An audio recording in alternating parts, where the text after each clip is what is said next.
हम लोगों से जब उधर पूछा गया, मुझसे पूछा गया कि रामाराव कहते हैं 2 रुपए किलो चावल गरीबों को देंगे, जो नहीं खरीद सकते उनको देंगे, तो मैंने उनसे कहा कि भाई मैं इससे सहमत नहीं हूं। चावल का भाव 7 रुपए किलो है। हर चीजों का अपना अपना भाव है। गरीब लोग सिर्फ चावल नहीं खरीदते हैं, और चीजें भी खरीदते हैं। उनको और भी कुछ खरीदना है। तो वो लोग, मैं ये सोचता हूं कि मेरे लोग जिनको ये लालच दे रहे हैं, इनकी परचेजिंग कैपेसिटी क्यों नहीं है? जब दूसरे लोग 7 रुपए किलो चावल खरीद सकते हैं, तो ये क्यों नहीं खरीद सकते हैं? ये कौन लोग हैं?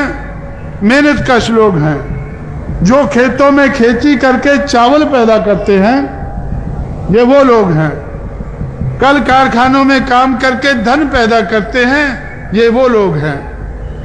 लेकिन दूसरे लोग, दूसरे लोगों की पार्टियां, सरकारें इनका कमाया हुआ धन, इनका कमाया हुआ चावल इकट्ठा करके खुद धनवान बन जाते हैं, और ये लोग निर्धन रह जाते हैं।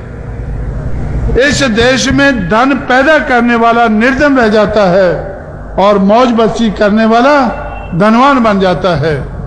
इस व्यवस्था को हमें बदलना है। और लोगों की कैपेसिटी 7 रुपए किलो या जो भी मार्केट का रेट है, वो खरीदने लायक हमें उनकी कैपेसिटी बनानी है। एक तो भीख की आदत ही बुरी है, और भीख में आपने चावल दे दिया तो बाकी का क्या होगा? चावल के साथ तो दाल भी चाहिए, चावल के साथ और चीजें भी चाहिए। तो इसलिए इस किस्म की भीख देना, इस किस्म के वादे करना चुनाव से पहले बहुत सी पार्टियां आपसे करेंगी।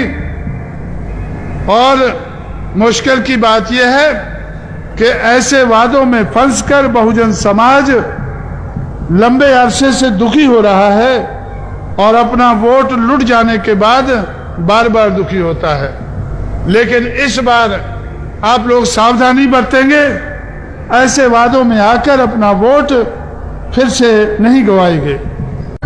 अपने हित की सरकार बनाकर चाहे 2 रुपए किलो चावल खरीदें, चाहे 8 आना किलो खरीदें, लेकिन उस लायक आप लोगों को अपनी सरकार को बनाना होगा। सस्ते भाव से बेचने लायक सरकार को बनाना होगा, और महंगा खरीदने के लिए लोगों की कैपेसिटी को बढ़ाना होगा। ये काम वही लोग कर पाएंगे जिनकी जरूरत है। जिनकी जरूरत नहीं है, वो तो वादा करके आपके वोट बटोर कर अपनी सरकार बनाकर फिर आपको अंगूठा दिखाएंगे। तो इसलिए बार बार आपको अंगूठा दिखाया जा रहा है। इस बार इसकी नौबत नहीं आनी चाहिए। ऐसा प्रबंध आप लोगों को करना होगा।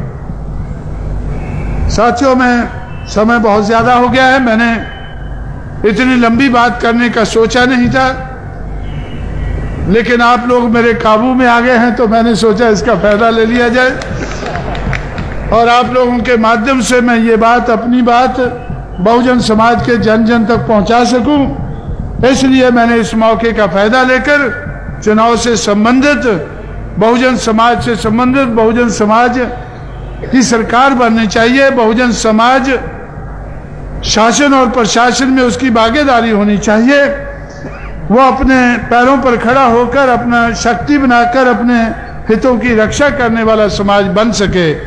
इस संबंध की बातें मैंने आपके सामने रखी हैं। आप लोग जिस ध्यान से इन बातों को सुना है, उसी तरह से समझकर उसके ऊपर अमल करेंगे, और बहुजन समाज के जन जन को अपने क्षेत्र में समझाकर तो बहुजन समाज को कामयाब बनाएंगे।